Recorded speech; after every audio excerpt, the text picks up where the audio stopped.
আসসালামু আলাইকুম। আমার চ্যানেলে সবাইকে স্বাগতম। আমার আজকের রেসিপি তাল দিয়ে নরম তুলতুলে মজাদার একটি পিঠা রেসিপি। আশা করি এই রেসিপিটি অনেক বেশি ভালো লাগবে।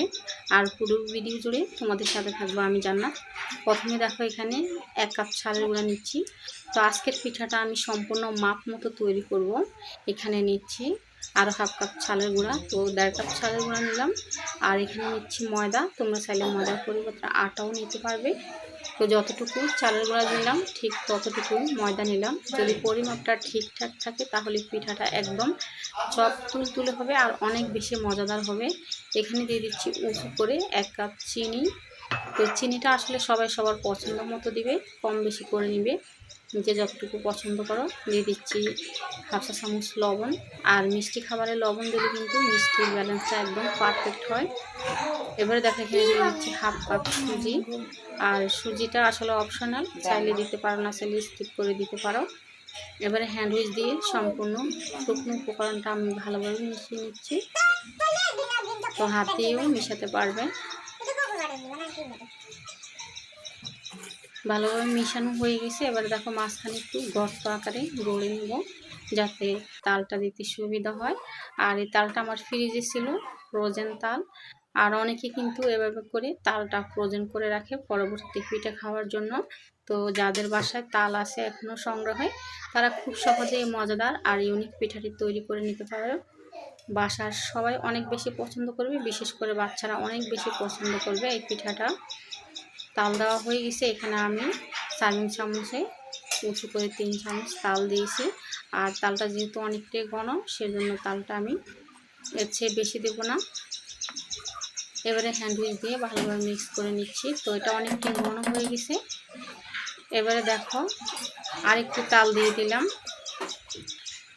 তাল দেওয়ার পরে এবারে যেটা করব সেটা হলো আমি এখানে দুধ দিব, বাড়তি কোনো পানি ব্যবহার করব না। তো অল্প অল্প দুধ দিয়ে আমি ব্যাটারটা তৈরি করে নেব।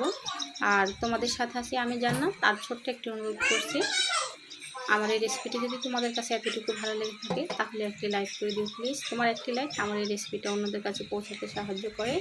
আর ছোট্ট একটি ভিডিও আমি একদম কেটে কেটে মূল অংশটা দেখানোর চেষ্টা করছি, স্কিপ করো না প্লিজ। খুবই ছোট্ট একটি ভিডিও। ব্যাটারটা তৈরি হয়ে গেছে। এরপর যেখানে দিয়ে দিচ্ছি ডিম। আর এখানে একটি কথা বলে রাখা ভালো, তো ব্যাটারের পরিমাণ বুঝে কিন্তু ডিমটা দিবে।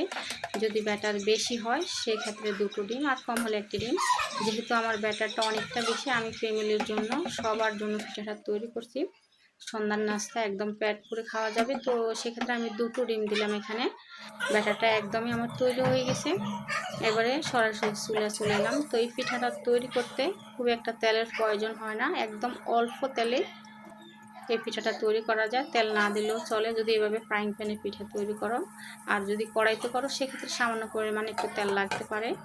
এবারে দেখো আমি এখান থেকে পরিমাণ মতো ব্যাটার দিচ্ছি। ব্যাটারটা ছড়িয়ে দেওয়ার দরকার নেই, এটা নিজে থেকে সেট হয়ে যাবে।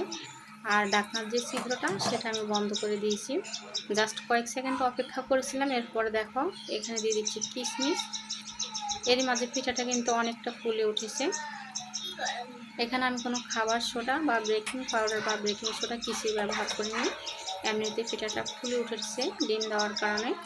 তো কিশমিশ দিয়ে আরও কয়েক সেকেন্ড অপেক্ষা করেছিলাম। এবারে আমি পিঠাটা উল্টিয়ে দিচ্ছি। আর একটু যে চুলের আঁচটা আমার কিন্তু মিডিয়ামে আছে। দেখো খুবই সুন্দর একটা কালার এসেছে, পুড়ে যায়নি।